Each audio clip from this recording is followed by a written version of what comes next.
Welcome, everybody, to another episode of Your Spiritual Journey. This is Dr. Bob, and this is the space and the place where we talk about things important to your soul. I would say today's guest is, but we actually have two guests today. One you've already met twice, and she is our local Pittsburgh medium, who we all love dearly. Thank you, Bob. And next to her is her good friend, Regina Rivers. So as we get started, I'll read you some of Regina's bio. I may not get through the whole thing, and we'll let you fill in the details. Okay. Regina is the owner of Rivers Healing Arts, LLC. It's located in Allison Park, just outside of Pittsburgh. She has been a body energy facilitator since 1984, a relationship coach since 1995, and a shamanic practitioner since 2003. And if you listen to our episode with Angela Miller, you'll have a little idea of what a shaman does, but we'll get into some of the details of that in a bit. Regina offers many modalities, including body energy sessions, inner dialogue work, journeying, shamanic extractions, soul retrievals, past or other lifetime regressions, and death midwifery services, as well as others. There's a lot there to dig into and just to give some explanations of, but we'll get into that too.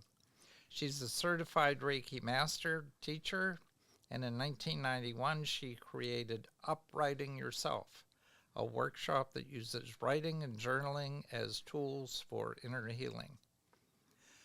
Now, these names may not mean a whole lot to you, but just in case they do, some of her teachers include Tom Cowan, Cecile Carson, Don Oscar Moreau Caseda, Judy Hauglund, Jane Burns, Betsy Bergstrom, and Nora Cedarwind Young. In 2012, Regina spent 15 days in the Peruvian Amazon jungle, learning plant spirit medicine from both a Shipido shaman and a medicine man. So presently, she is the public relations director of the McCollum Foundation that works to bring peace and sustainability to the earth through global events. Serving as a peace ambassador with the McCollum Foundation, Regina traveled to India in February 2019, and that was some time to travel. That was just pre-COVID, just barely got under the wire there, to attend the Kiva Kumbh Mala Festival at the Ganges River. I probably mispronounced that terribly, but we'll just go on. In March 2022, she traveled to Colombia, South America, where the foundation has been invited to work alongside the Koji people and other indigenous tribes to regain their lands from the government and cartels. In retrieving the lands, they can be brought back to health, which in turn will create a healthier environment worldwide. What happens environmentally in the Amazon is directly connected to what happens environmentally on a global scale. And if you've listened to either of the podcast episodes with Patty DeMarco, you'll have a good understanding of that. So from 2009 until 2018, she was co-founder and chair of SITE NITE, and we heard about SITE NITE earlier in another podcast. And they offer presentations on multiple consciousness-raising topics twice a month in the Pittsburgh area. Today, Regina is a core member of PSI, Pittsburgh Spiritual Insight Group, which she and Chi-Chi will be talking about today. And I have to say that I've been to a couple of their meetings. not recently, but I have an idea of what goes on there, but we'll get an opportunity to talk about that too. So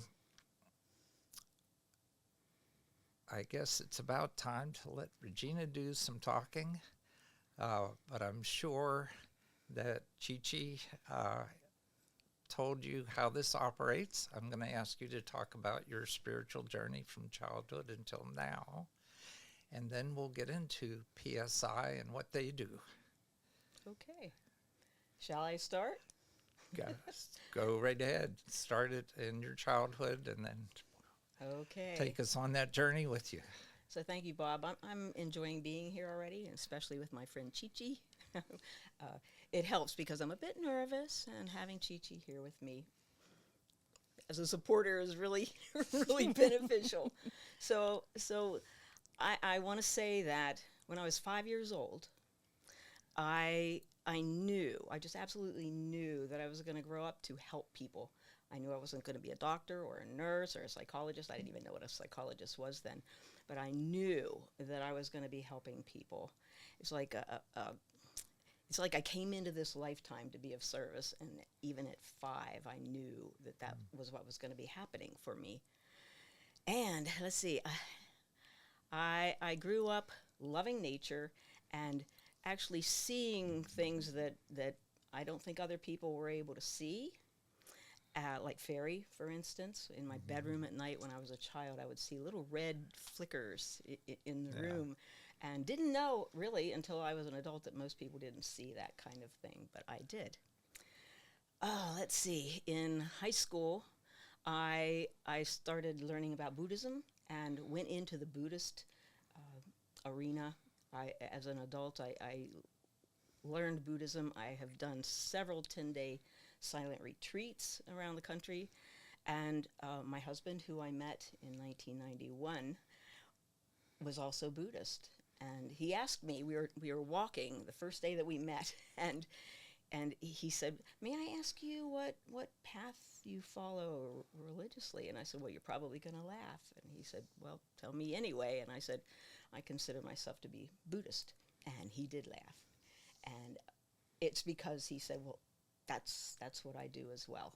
So we came together in Buddhism, and eventually I wound up marrying him in 1994, and he was a professor at IUP. He's passed since 2017, but he was a professor, and he created a course called, well, it was about human relation skills that he taught to his safety science classes. Oh. So it helped them become better at what they were going to be doing, helping other people become safer. So in his textbook that he created, he talked about meditation and how to speak properly to people so you're heard, how to listen so that you could be heard. So I took his course, and from his course, he asked me if I would start teaching human relation skills with him for businesses. So he had already been teaching for businesses, and so I kind of tagged along, and it was just amazing how we could teach together and kind of weave in and out of the discussion. We didn't have really a script. We just were able to flow with what we were teaching. So I became a relationship coach at that time, and I use all the skills that were in the book, plus others that come to me over the years. Let's see. I had my first major spiritual experience during the harmonic convergence, 1987. Can you explain what that is? The harmonic convergence, I can't explain totally, but it was a time period when several planets were in alignment. And this was way before modern technology. So somebody put out the word that it would be good to meditate on during the harmonic convergence, and put all your intentions into creating a better world, better planet.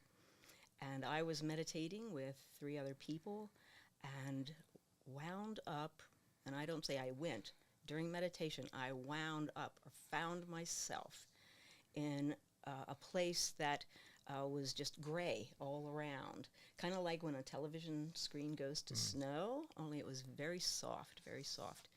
And in this space, I had no identity. I just was. I did have thought, and my thought was, this is where I want to be. And just about that time, I mean, and when I say no identity, I didn't know I was a human being, much less a mother, sister, daughter, nothing, no identity at all. And then I felt in the gray mist a being in front of me, and it telepathically told me that, yes, this is where you'll come, but for now you have to go back. I had no idea what back was. And I said, this is where I want to be. And the voice said again, telepathically, this is where you'll come, but for now you have to go back. And at that time I felt whoosh, like a backward movement, Mach speed, and wound up back in my body, and just as the other three people were coming out of their meditation. And I had so much adrenaline running through me that I wanted to get up and run, but I couldn't. My legs would not allow me to get up. And as I sat there, I started shaking. My whole body started shaking. My teeth started chattering so hard that I thought they were going to break out of my mouth. And I started sweating, just running down my body, and every emotion possible started racing through my body, laughing, crying, sadness, joy, just all the yeses and nos of emotions coming at the same time. And my friends told me that they held me for like 20 minutes because that's how long it took my body to stop shaking. They said I was just flapping around like a rag doll. So I consider that my biggest and first spiritual experience. When in 1984, I began energy work. That's another strange story. I don't know how much you want to hear. Shall I keep going? Go for it. Okay. So in 1984, I had heard about and read a lot about Edgar Cayce. And I took my children, my two daughters, biological daughters, down to Virginia Beach. And we went to the Edgar Cayce Foundation, the Association for Research and Enlightenment.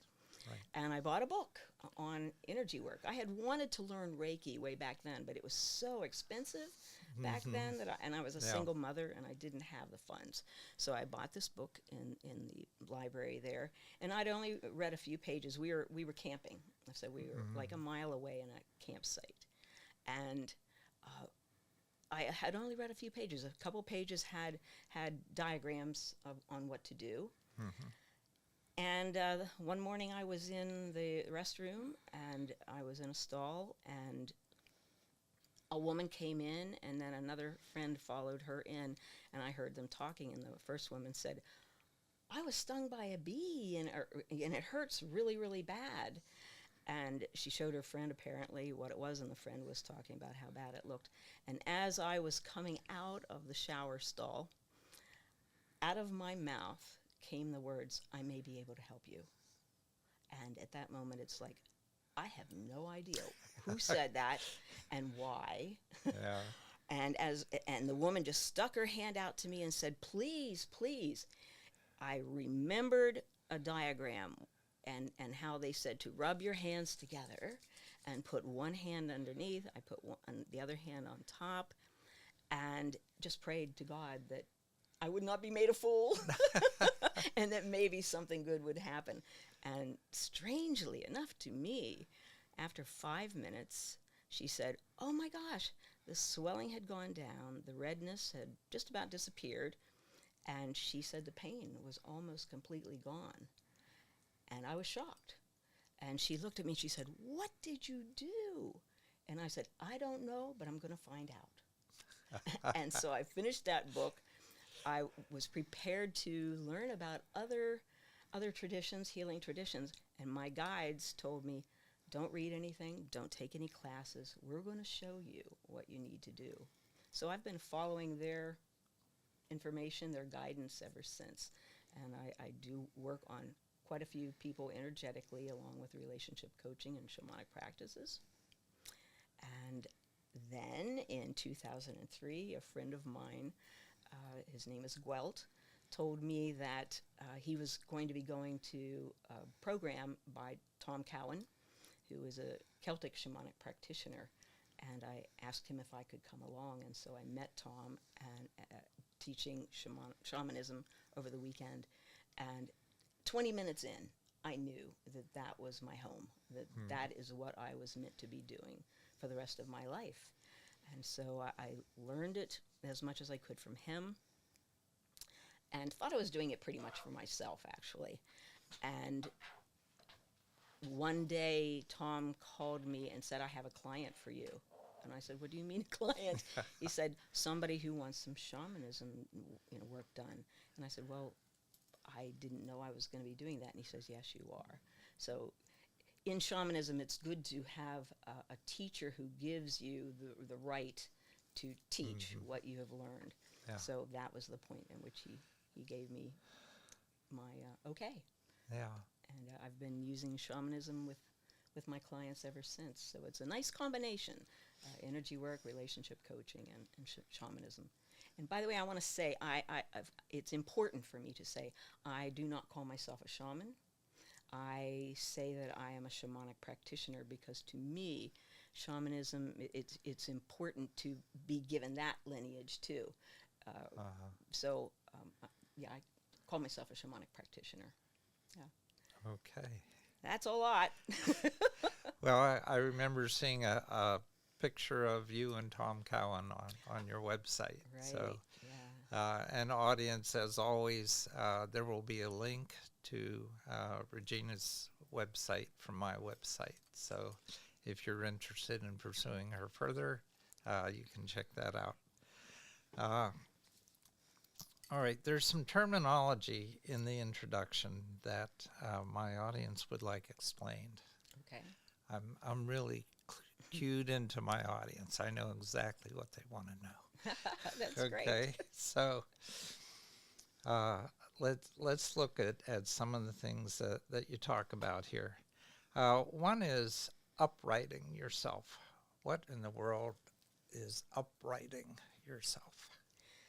I was guided in 2010 to create Uprighting Yourself, and it's a writing experience. People gather, and I first give them what I call an icebreaker. It's just I have a box of words on little pieces of paper. People pick a word, and they have like 10 minutes to write about that word, whatever comes to them. I ask people to write with stream of consciousness writing. They can go into meditation a little bit ahead of time and then come almost out of meditation so that they're still rather in that state, and they just write whatever comes to them. And then if people want to read what they wrote, they can do that. And then after we do the icebreaker, I have a topic that I give to people on some form of healing, and they write about that. And in stream of consciousness writing as well. I guess you could say it's a bit of a form of channeling, allowing just the words to come through without thinking about them and without editing them. So I'm amazed at how much people discover about themselves whenever they do these writing skills. It's incredible. People have learned a lot about deep issues that were needed to be worked on during a class. And uprighting yourself is about bringing yourself upright with a twist. It's spelled W-R-I-T-E. Yeah. Okay. So is this similar to getting in touch with your own intuition and your soul self, or how do you view this? Well, again, it's when we get ourselves into a meditative state, which brings us into what's called the theta state, right? Which is just before sleep, and then bringing yourself out just enough so that you're still in that state, and it is a state where guides can come in, angels, teachers of all kinds can come in, and let us know what is important for us to work on. Yeah. Yeah. Yeah, that's when I get all my messages, but it's just upon almost waking up and that period of time. Yeah. Okay. A shamanic extraction. That sounds painful. I don't know. Well, it's not painful at all. The emotional aspect of it can be painful because when people take on energy that really does not belong to them, and that energy can come on in many different ways, through any kind of trauma, through addictions, through the death of loved ones, just any kind of trauma that could happen to somebody. We take it on, and we can take it into a cellular level where it lives in us, and sadly we begin to get used to whatever we've taken on and believe that it is really a part of us, when in fact it is not. It is like a parasite, something or some energy or entity that has attached itself to us. So what happens for me is I go again into a deep state, and for that, most of the time I do channel an entity who I call Grandmother Shaman. I can see her in my mind's eye. She's this little white-haired, wizened woman who works through me, and she uses a rattle first up and down the person's body, kind of like a Geiger counter, to discover where energy might be stuck, and then she begins working with that energy.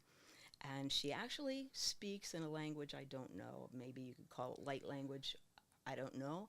But she speaks in this language through me.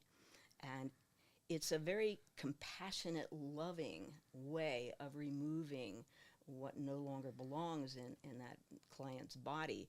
She can sing to it sometimes. She chants over it sometimes. She prays on it sometimes. She actually treats the energy or the entity like a secondary client. Her first client is the person lying on the table, and the other energy could be who or what she is trying to help be released from the person, and she speaks to it very lovingly, very kindly, unless they start getting, more, they're trying to be holding on, holding solid in the body. And she can get rather, upset and speak louder, more firmly, but it's still with love and compassion.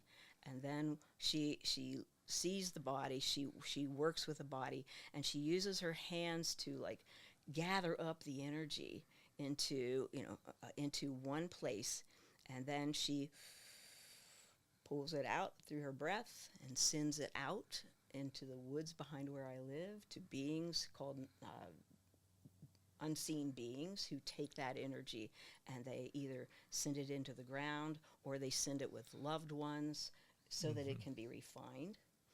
And so then she Grandmother Shaman does this as many times as necessary for that person during that particular time. And then at the end, she's grateful and gently leaves, and the person hopefully feels better. Many times people have told me that what happened really relates to what was happening inside them. Yeah. So, yeah. So if I was in the room and you were there with the client, would you be taking on the persona of this grandma? I do. And I would hear you speaking in this language that you really don't know. Right. Yes. Okay. And if I could interject, she dances a little bit too. She dances a little bit too. Okay. I think Chi-Chi's referring to the fact that anytime I'm doing work, I shake. so sorry. My body shakes. It's and a little dance. Yeah. It can look like that to other people. That's true, Chi-Chi. Yes. Yeah. But I believe that has come through me through that first experience, that heightened spiritual experience I told you about. So when I'm working on people, my body shakes. It's like they told me on the 30th anniversary of the harmonic convergence, those guides came to me and told me that I needed to be taking people into that space, which I call the bliss, that gray space, I call it the bliss. So I take clients into the bliss with me. Yeah. Sounds great. Okay. Soul retrievals. And is that through these past and other lifetime regressions, or is that a separate thing? Those are separate. Okay. I'll say first that I believe that all time happens at the same time. So Yeah. that's why I call it other lifetimes rather than past lifetimes. Okay. I'm with you on that. Yeah. All right. And I work with people. I don't see for them. I see what they're seeing. I have them on the table, and I have my hands underneath the back of their head, where I found out later is the perfect place to do that kind of work, because it's at the base of the skull where memories are kept. So I will guide a client through learning about their other lifetime rather than telling them what I see. I want to know what they're seeing, and then what they're seeing kind of plays through like a movie in my mind. And I ask questions that help them along the path so that they can get to the information that's important for them to know now in this lifetime. Okay. And okay, the other part was soul retrieval work. Yeah.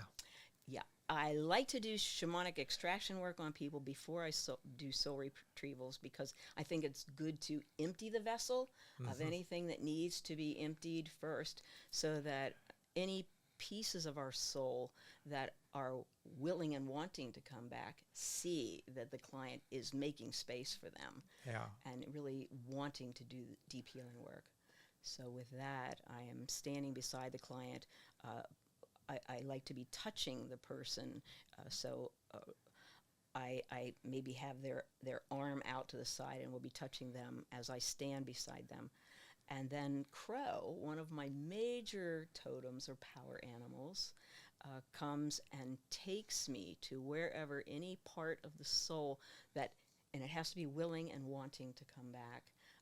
So Crow takes me to where any of those parts are. And while I'm there with that part, they will tell me the story of why they left or why they didn't come in to begin with, because that's happened as well. Oh, okay. And then I ask them if they're ready and willing to come back, and I have a stone that I call the waiting room, and I lift this stone up into the ethers and allow that part of the soul to come into the stone. And there may be more than one parts that come back, and I listen to their stories, and I bring them from the ethers into this reality through the stone. And then I take the stone and I blow through the stone into their heart, or into their belly first, their heart, and then their crown chakra, to bring those parts back in. Yeah. Yeah, my first experience with that was with the Reiki Master, who asked me after the Reiki session, do I have your permission to tell you something that just happened? And I said, sure. And she said, well, I was just able to retrieve a piece of your soul that had left during a traumatic incident in your childhood, and it was ready to come back.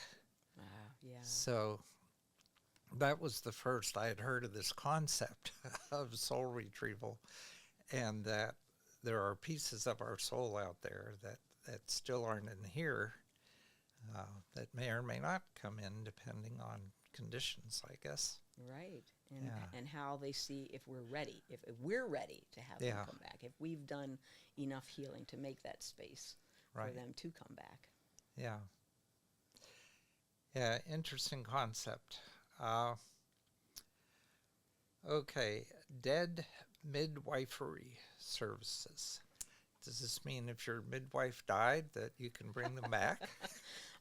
Were that the case? Yeah. Yeah, I learned a death midwifery from Nora Cedarwind-Young. Yes, that's why her name is on there. Okay. And it is, more and more people are wanting to have a different experience with death. So part of my job is to meet with the family, meet with the person who is in the dying process, and help them through any issues that need to be resolved, any regrets that the person has that they want to work through, and help them understand my aspect of death according to how they tell me. You know, their spiritual background is very important. Yeah. So I don't over turn their experience religiously or spiritually. I work with who they already are to help them through any challenges that they may have. And if the family is part of that, then I help the family get to a place where they too can work through those challenges. Well, the fact that they've invited you in says something about their openness to what you're going to do. Right. Yeah. And a lot of people also want to have more of a green burial rather than going to a mortician and having that whole way of dying happens. So I tell them all the different options that they have, that they could have. They can even have somebody have a wake in their home with the body there. Yeah. There are conditions that have to be met for that, and every state has their own conditions where that's concerned.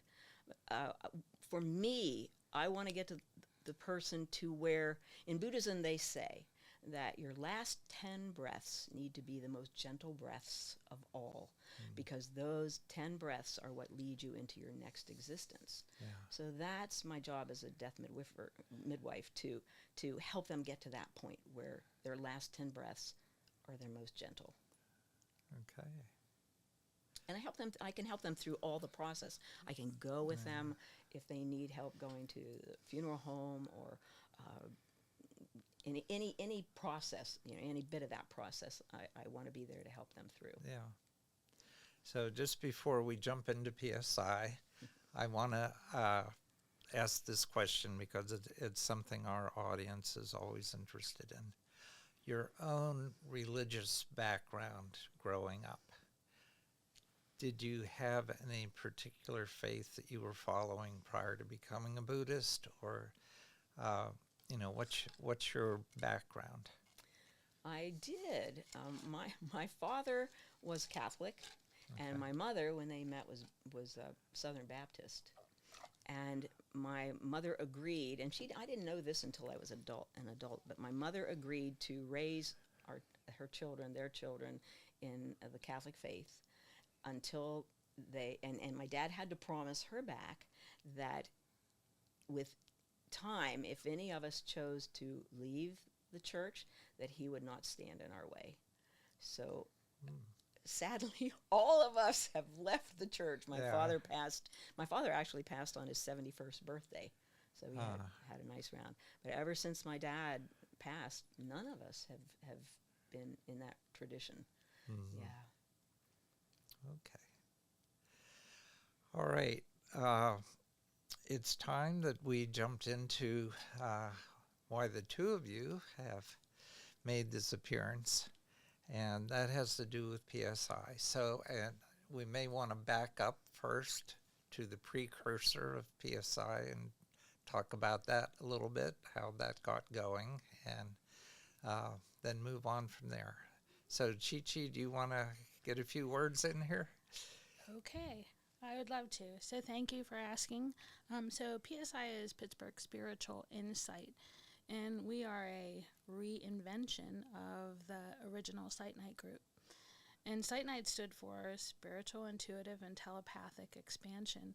And it was a group that was started by Regina, and I don't know who the original founding members were. I don't remember at what point I showed up, but I just kind of injected myself into everything.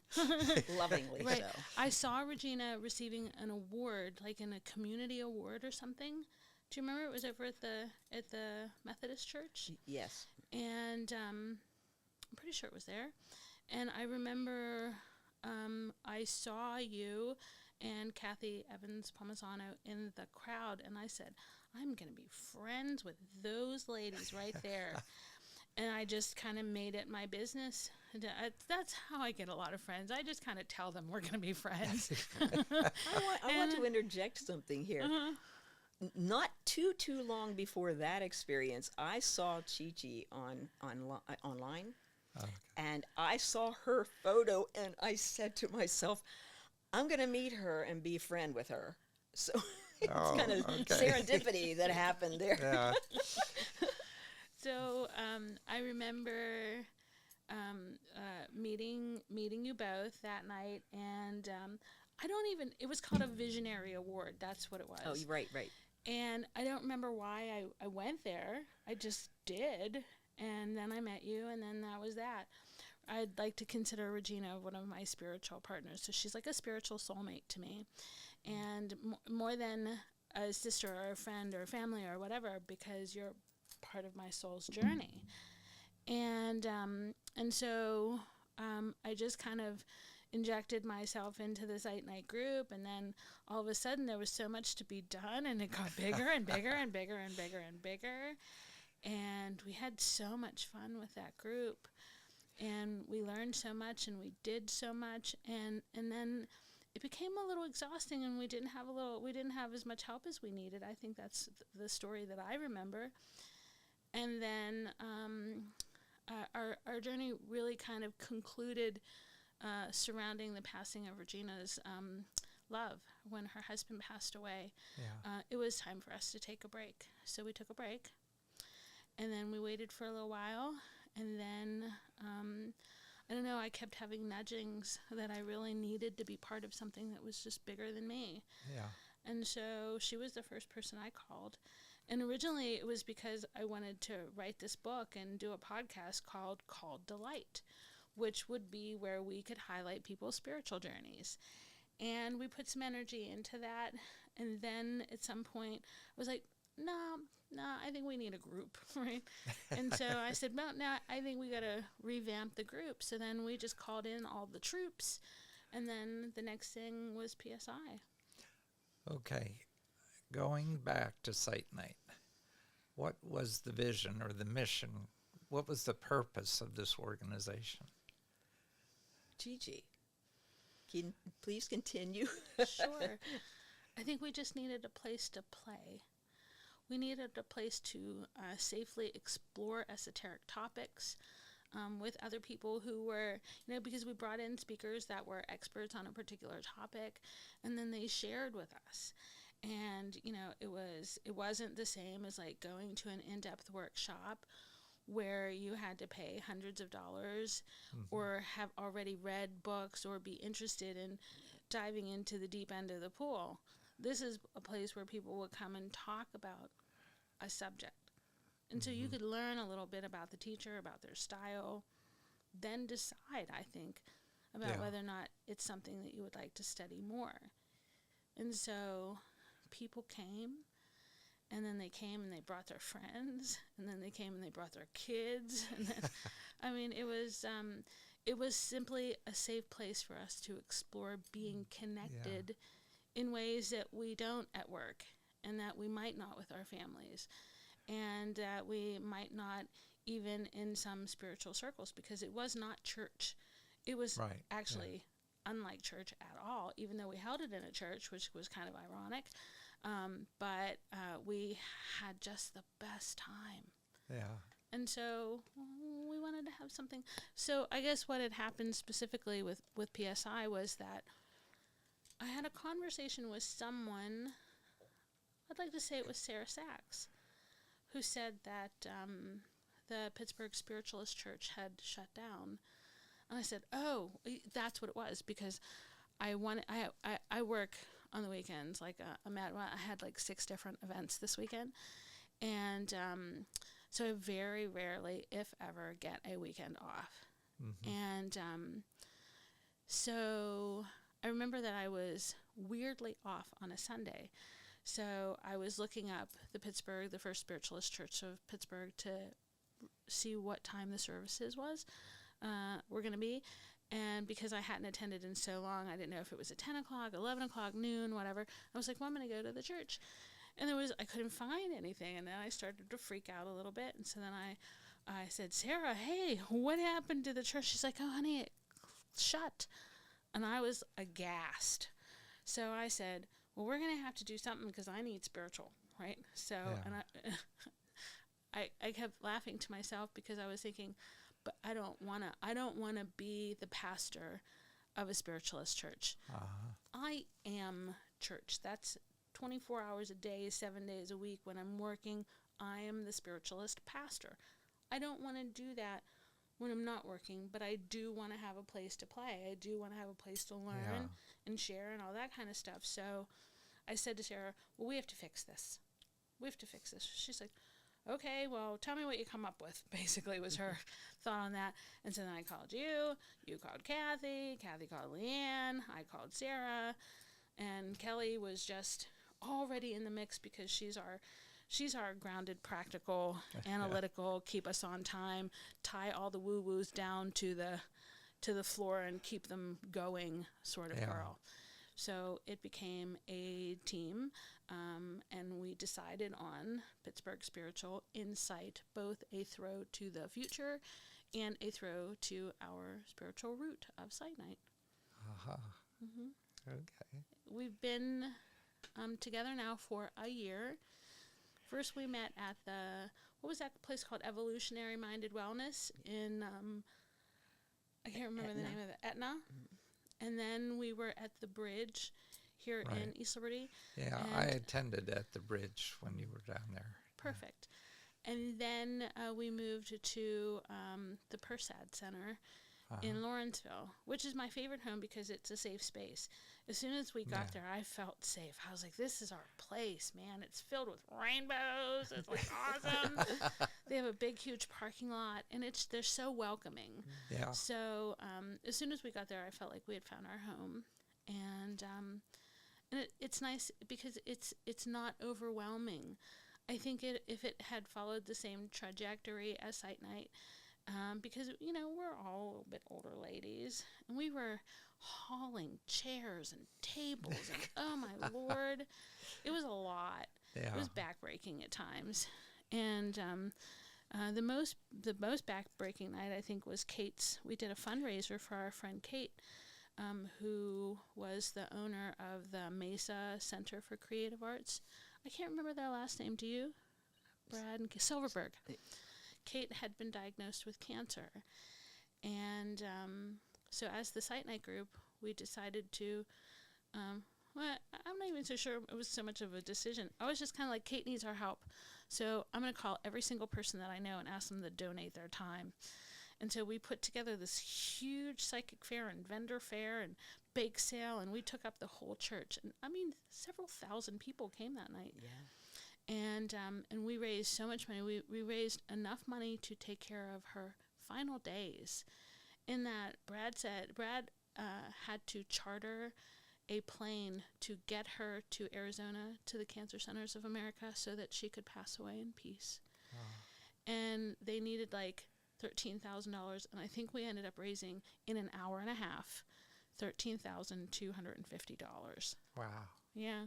So not bad for 90 minutes of work, but it was that night that was just like, this is what we're doing here. We're helping someone, not just in the little lessons, but in having seen the really beautiful work of having created a community, It was amazing how many people showed up for that. I mean, everybody loved Kate.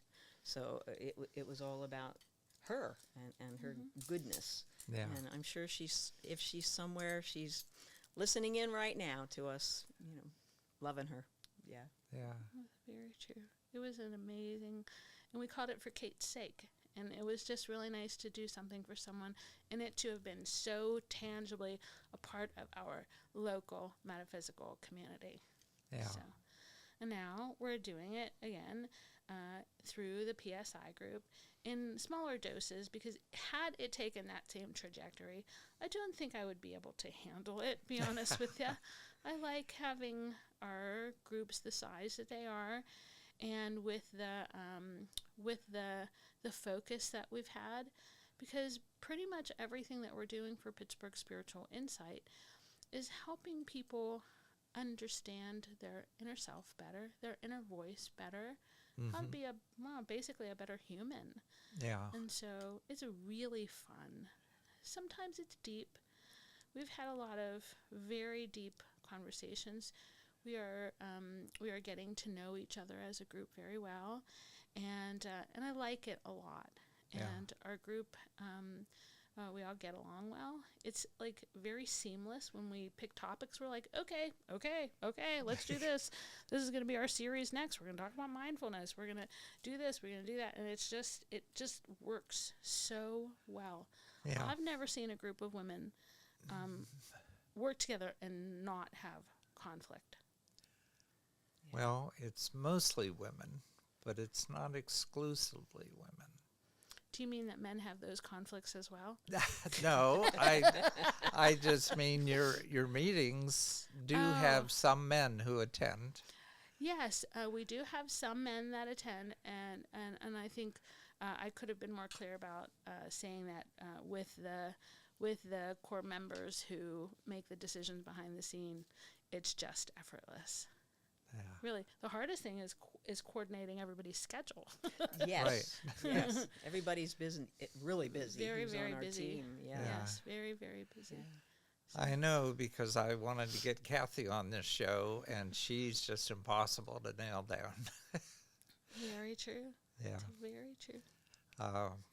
But she did do the Rotary Chili Cook-Off in Forest Hills, which I'm very... It's the last time I saw her. Okay, we are... Well, before we wrap up, what I'd like to do is get a sense with PSI of, say, now this is going to be on YouTube and all major streaming platforms, and people are going to hear about PSI who weren't familiar with it before. Wonderful. And you make it sound like a closed group, like these are no. people who know each other and they know what they're thinking, and they're of one mind on a lot of things. If I wanted to stop by Prasad what day of the week? We meet the second Tuesday of every month Okay. at 7:30 at the Prasad Center on Butler Street in Lawrenceville. And for more information, you can find us at PSI 412 on Facebook, or you could visit my website, which is revmarjorierivera.com, and there's a special page dedicated to the PSI group. Okay, so people are welcome, Everybody is welcome. and they won't feel like They should. I'm not welcome because all these people know each other and I don't know them.